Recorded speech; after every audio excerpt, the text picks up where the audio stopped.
Assalamualaikum warahmatullahi wabarakatuh. Waalaikumsalam warahmatullahi wabarakatuh.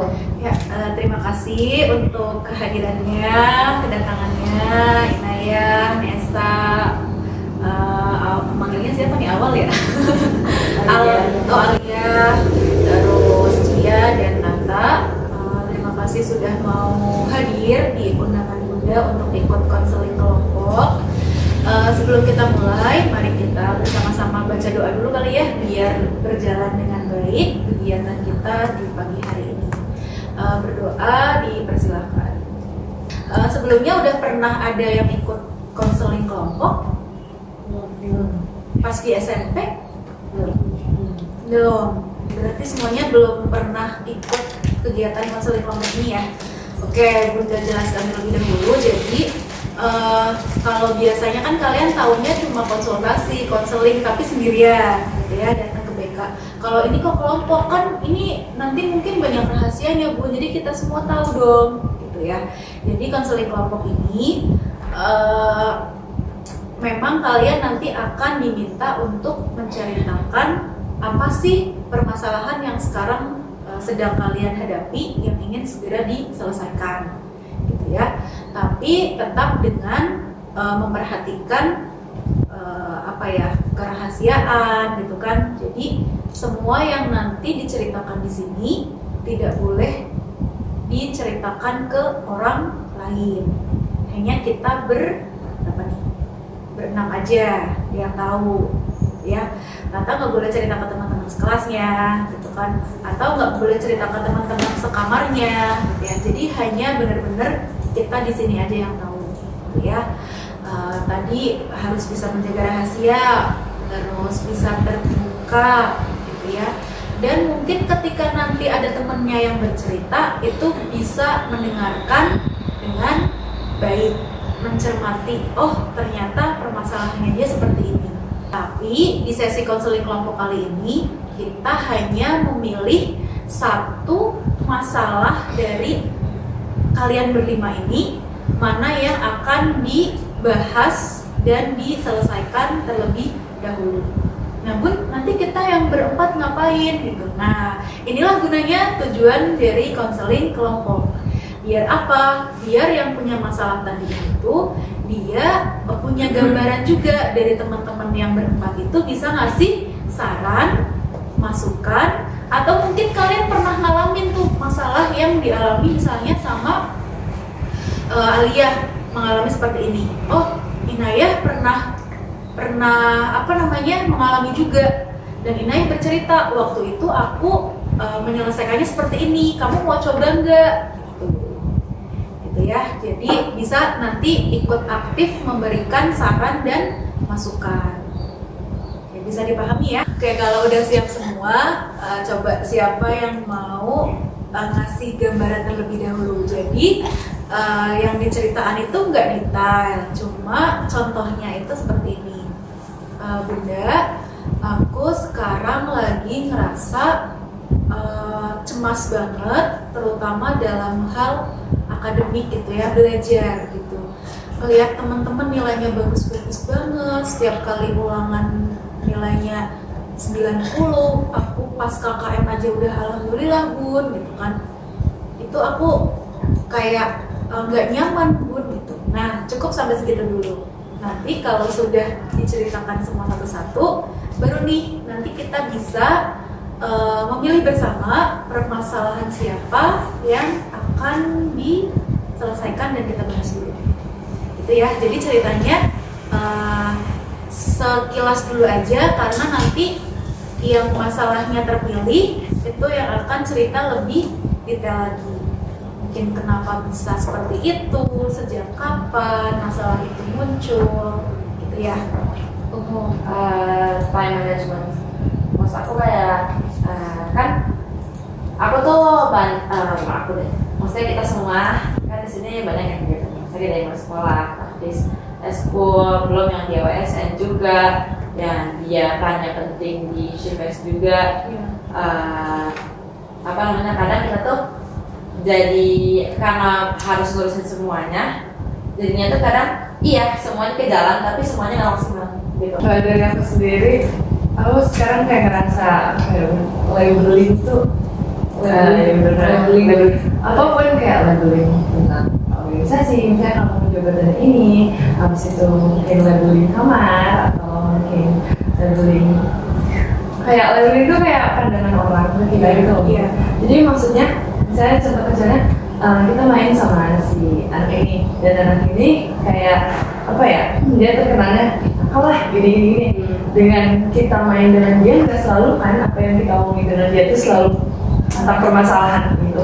Dan kita tuh kayak, maksudnya aku juga di sini kayak apa ya, mereka juga ya udah kita sama teman-teman gitu, kita sama teman-teman, dan nggak selalu topik yang aku bahas tuh itu aja gitu. Dan mereka cuma labeling aku jadinya jelek gitu loh. Karena misalnya kamu main sama si A yang kayak dulu misalnya kasus, habis itu jadinya aku dilabeling sama temen-temen yang lain kayak gimana jadinya itu kan gini. Itu merasa banget sih itu yang labeling sama Labeling wah ini. Nah, kita sepakati bersama dari 5 jenis permasalahan ini, siapa dulu nih yang di pertemuan pertama ini menurut kalian penting banget untuk diselesaikan segera?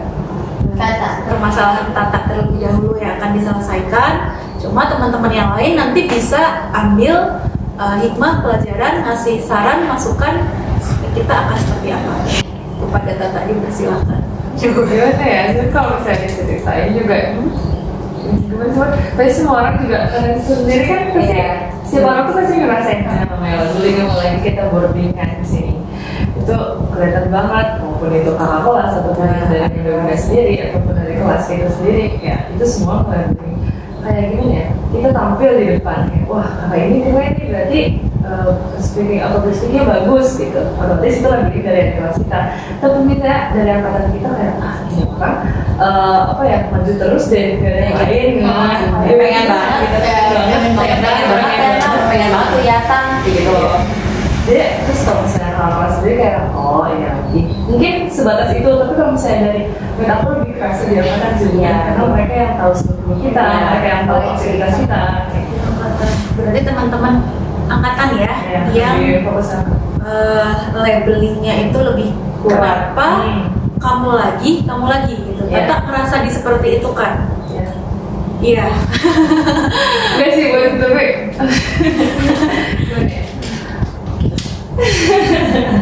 enggak sih, cuma kayak, tapi dari situ aku pikir lagi balik ke akunya, karena aku nggak mau sepenuhnya menyalahin mereka salah menjudge aku, karena ya mungkin di sisi lain ada apa ya, kayak bad behavior yang mereka lihat dari aku, dan itu true gitu loh, itu benar gitu. Kayak misalnya aku ngelakuin ini, ya itu emang aku salah gitu, aku ngelakuin itu emang aku salah gitu. Tapi emang ada beberapa yang apa ya, mereka nggak bisa, Aku tidak merasa melakukan itu, tapi mereka mencap aku tuh melakukan itu gitu. Karena ya itu benar begitu yang mereka pikir, misalnya mereka kayak si Irma gini gitu, padahal aku sendiri nggak merasa begitu gitu. Coba Tata ini mulai dirasa kayak ini sejak kapan? Kelas 11 awal atau sejak ini ya? Mau shifas aja nih, atau setelah Saya kan 11 awal? Setelah PTS pertama. Setelah PTS pertama. Oke. Tata pengennya orang-orang tuh nggak labeling itu udah pasti ada, tapi kan itu dari orang lain. Nah, coba dari diri Tata sendiri nih, apa yang bisa dilakuin untuk menghadapi labeling ini gitu, bisa dipahami nggak? Ya, jadi apa tuh keinginannya itu untuk bisa menghadapi ini tuh, kamu mungkin kayak yang udah aku tegang banget ya selama ini, udah kayaknya aku lebih kecemas sih kayaknya sih Bun, gitu kan. Jadi kita tidak bisa meminta orang lain untuk nggak labeling gitu kan, tadi Tata bilangnya ya, gitu kan. Nah, jadi dari masalah labeling yang sudah banyak orang lakuin ini, dari Tata sendiri pengennya kayak gimana? Bukan orang lainnya yang melakukan apa yang kita ingin, tapi Tatanya sendiri nih. Apa nih? Oke, kalau misalnya untuk aku next step aku buat itu ke depannya aku belum tahu. Cuman yang aku rasain sekarang kayak aku jadi dari teman Bun, kerasa gitu, jadi benar-benar jadi kerasa banget. Maksudnya di sini gimana ya, kayak yaudahlah yang penting main sama baik dulu gitu loh. Oke, berarti intinya apa tadi tujuannya itu ya fokus ke diri sendiri dulu, fokus membangun image diri dulu, gitu ya. Ini namanya skala scaling question. Jadi Bunda akan tanya di angka berapa sih Tata ngalamin Bunda bisa bilang ini tegang atau cemas menghadapi labeling gitu ya? Iya, bisa ya? Gitu, oke. Coba, ini cemas banget, ini nggak bahagia banget. Sekarang banget nih, sekarang banget. Tata ngerasa lagi di posisi angka berapa? 5 itu tengah-tengah ya? Berarti kalau misalnya 1 itu udah nggak bisa dikendalikan tuh, udah ketakutan banget menghadapi labeling. Gimana? Yang pertama, maksudnya kan ini kayak ada dosa Iya, ada dosa banyak. Iya. Tergantung orang yang terima kan. Yang pertama tuh kan kita coba berpahami dulu loh maksud labeling yang dia berikan sama kita. Nah itu misalnya dia labeling aku kayak ya anak pintar lah misalnya kayak anak pintar. Tapi di sisi lain kayak dia labeling itu kenapa gitu kan? Apakah emang aku berprestasi di sekolah ataukah emang sesuai fakta atau enggak gitu? Kita mastiin dulu itu sesuai fakta atau enggak. Kalau misalnya sesuai fakta kayak kalau misalnya selagi itu labelingnya nggak bikin aku down, nggak bikin nama aku coret lah gitu, nggak bikin ngajak turun, itu kayak ya udah kita terima aja. Tapi kalau misalnya itu yang udah bertentangan dengan apa yang aku kayak, aku nggak kayak gini loh orangnya gitu. Nah, aku coba deketin dulu lah sebenarnya kamarnya atau ya temen lah yang dia sekiranya dekat sama dia, pahami dulu dia emang orangnya yang kayak gini ya, yang gampang menyimpulin kalau orang tuh kayak gini gitu. Terus kalau misalnya aku dapat informasi dari teman-temannya, oh dia emang kayak gini ya, gini. Nah kalau misalnya itu mungkin kalau misalnya aku dapat informasi dan emang orangnya tersebut salah gitu, ya udah next step, the big stepnya ngobrol banget. Ternyata Tata bisa nih ya merumuskan sesuatu yang bisa dijadikan alternatif solusi untuk menghadapi ketika hal tersebut terjadi, gitu ya. Ini kan mulai dirasainnya di sini kan pas kelas 11, pas di SMP mungkin pernah nggak ngalamin labeling juga? Kayak apa ya, kayak belum separah di sini lah gitu. Oh, ada pernah labeling. Cuman itu masih bisa diterima karena itu nggak seluruh ya gitu. Ya, jadi dulu Tata pas di SMP apa yang dilakuin pas dapat labeling dari teman-teman kayak gitu?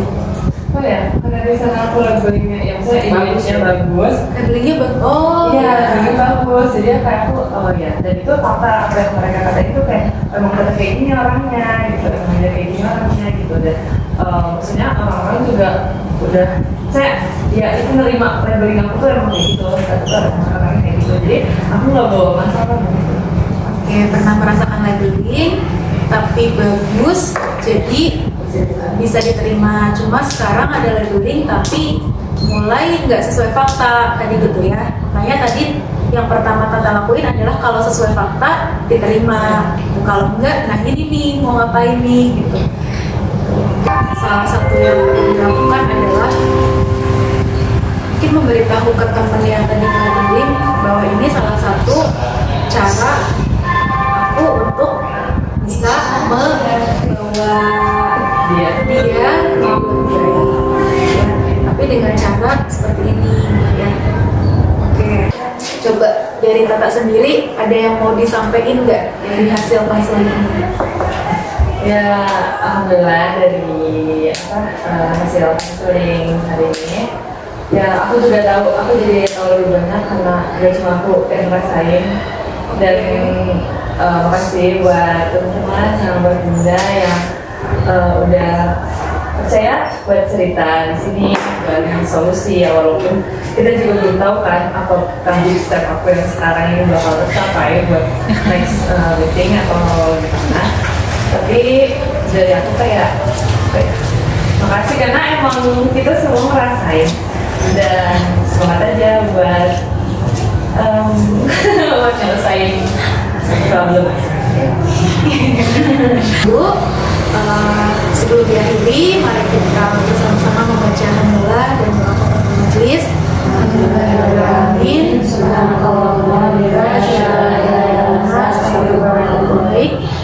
kasih. Assalamualaikum warahmatullahi wabarakatuh.